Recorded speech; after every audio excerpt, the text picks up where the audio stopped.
Hey everybody, it's Jared, San Diego Classic Car Center, and I just finished filming a video for Earth Day. I was on my way to pick up the car you're going to see here in a little bit, but I was driving the Rivian and I'm like, oh, that'd be a good Earth Day video. But anyway, pretty exciting news. Today I am on my way to pick up the 1979 R107, the Mercedes 450 SL. I've had that car now for a few months, and as you probably have guessed or seen in my videos, I like to own them for a while, drive them and see what they need, if anything, and then I make decisions based on that. I'm a bit of a perfectionist, so I like everything to work. If something doesn't work, it really bothers me. And luckily, the Mercedes R107 series, any of the SLs, were and still are such an iconic car for Mercedes that they will always make parts for that car. The Mercedes Classic Center up in Long Beach, and they're all over the world actually. We just were there for a fun tour, and that guys there told us that they'll always have parts for that car. So that's a good resource for you if you own one of those and you're looking and you can't find it locally. Luckily here in Southern California, there's several good places to get your car serviced, and parts are available. And that's one of the things I'm going to talk about in this video too, is finding good service, because cheap isn't always better, right? And in this industry and you know, classic cars in general, it's a dying breed. You know, people, if they can't plug it in and diagnose it, some of the good, you know, old school mechanics just are not around anymore. And good painters, good upholsterers, good you know, service techs, detailers. It's hard to find people that stick around and that are actually good and reputable and charge a fair price. I don't say cheap, because cheap work sometimes is just cheap.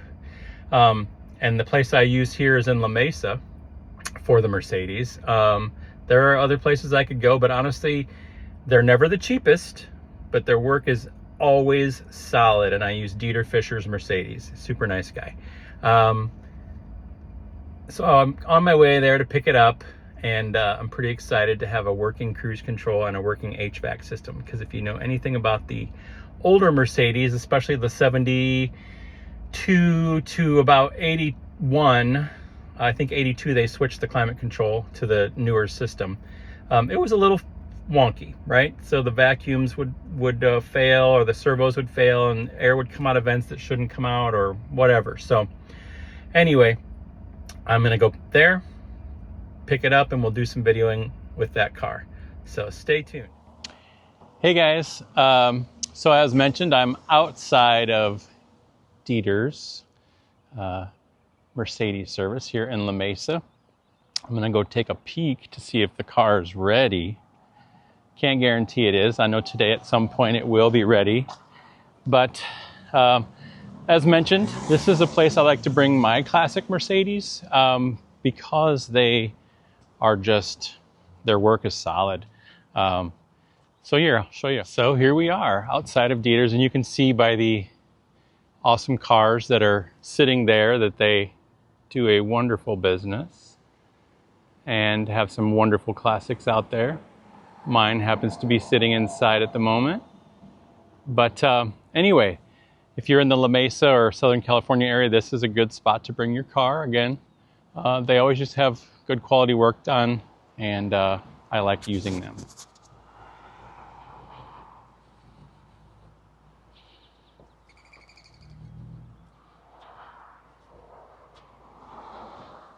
Okay. Car is ready to be picked up, and it's gleaming like the sun out here. Beautiful little SL in there. So we'll go inside, pay our bill, which is always exciting. And then I get to drive it home, and I'll do a little video showing the new features. Okay, so we have the Mercedes sitting here after picking it up. And I have to reset the clock, I just noticed. So, okay.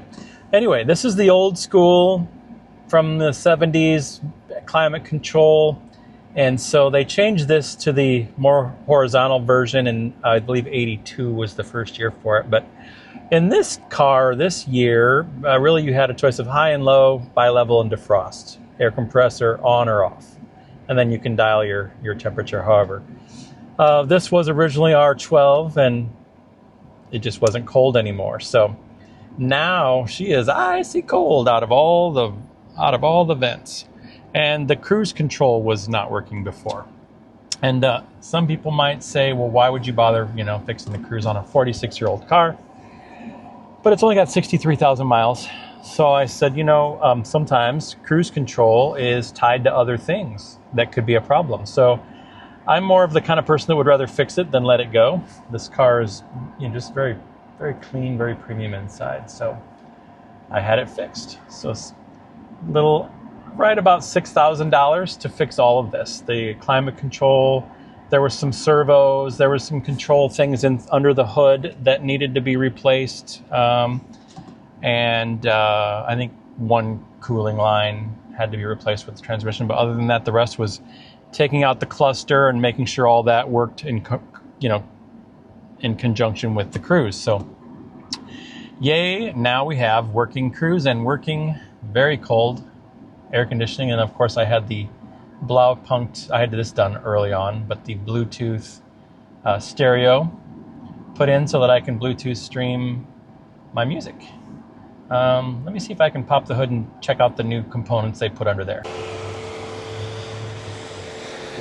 Okay, so under hood, you can see that now the cooling lines, obviously very frigid, but now they have the different caps on them because they are 134 and not R12.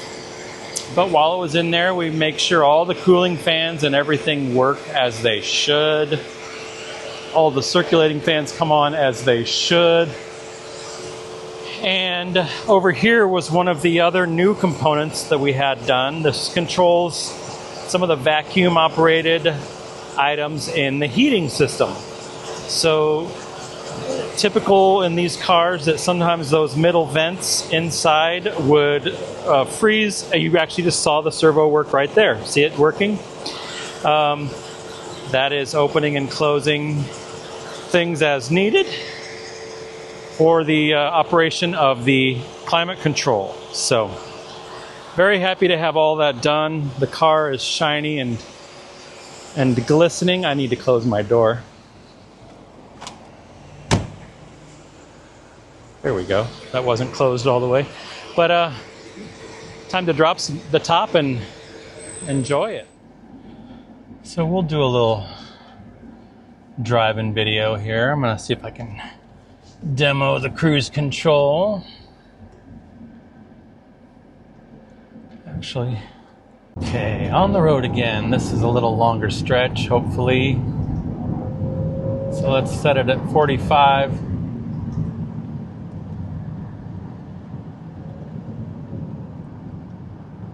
Oops.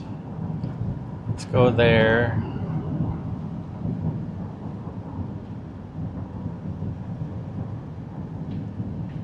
All right. It was just a little lag. Okay.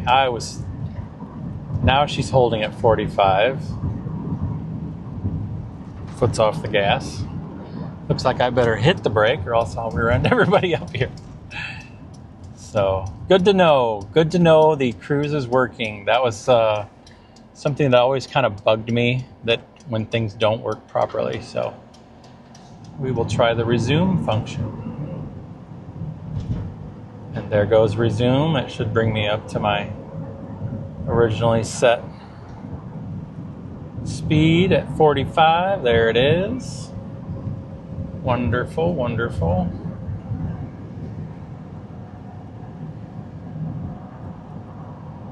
Holding nicely. Huzzah! This car is wonderful to drive. I wish I had the top down, but I wanted to demonstrate the cruise and some things, and I didn't want all the noise.